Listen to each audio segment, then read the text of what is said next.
So, చాలామందికి tea తాగడం గానీ, కాఫీ తాగటం గానీ అలవాటైపోయి ఉంటుందండి. ఆ టైంకి అది తాగకపోతే ఏదో కోల్పోయిన ఫీలింగ్ వస్తుందనమాట. సో, ఈ టీ, కాఫీల్లో ఏది మంచిది, ఏది మంచిది కాదు అని అనుకున్నట్టయితే టీ అనేది ఆల్వేస్ కాఫీ కన్నా చాలా బెటర్ అండి.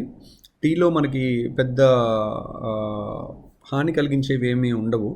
కాఫీలో కూడా పెద్ద ఎక్కువేమి ఉండవు. కాకపోతే కాఫీ ఏంటంటే కాఫీ ఇంక్రీజెస్ ఎసిడిటీ.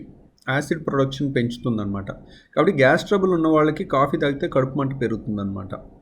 సో, అదొకటి గుర్తుపెట్టుకోండి. గ్యాస్ ట్రబుల్ ఉన్నవాళ్ళు మాత్రం కాఫీని అవాయిడ్ చేయండి. టీ తాగండి. టీకి ఏం ప్రాబ్లం లేదు. టీలో కూడా రోజు రోజుకి వీలైతే గనక ఒక స్పూను, 2 స్పూన్లు వేసుకునే షుగర్‌ని స్లోగా అలవాటు చేసుకోండి. స్లోగా తగ్గించుకుని హాఫ్ స్పూన్ లోపలికి తీసుకొచ్చేసేయండి. ఎంత తగ్గించగలిగితే అంత.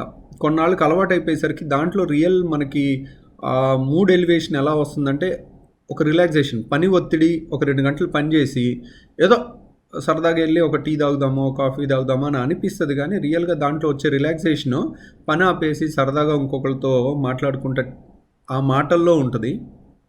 ఆ రిలాక్సేషన్ అనేది పని ఆపటంలో ఉంటుంది. ఏదో ఒకటి తాగేమన్నా కొన్ని క్యాలరీస్ వెళ్ళటంలో ఉంటుంది. వేడివేడిగా వెళ్ళటం వల్ల కూడా కొంత ఉంటుందన్నమాట. కానీ దాని టేస్ట్ వల్ల ఉండదు ఆ రిలాక్సేషన్. కాబట్టి మీరు దాంట్లో షుగర్ తగ్గించినప్పటికీ కూడా మీకు అదే రిలాక్సేషన్ వస్తుంది.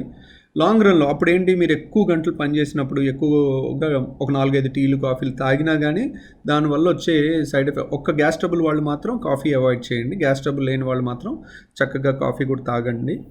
బట్ షుగర్ కంటెంట్ తగ్గించుకోండి. కాఫీ అయితే మరి రోజుకి మ్యాక్సిమం 2, ఇంకా అంతకు మించి వద్దు. ఒకటే సరిపెట్టుకోగలిగితే. టీ అయితే ఒక 3 తీసుకున్నా ఏం పర్వాలేదు. టీకి పెద్ద ప్రాబ్లం ఏం లేదు.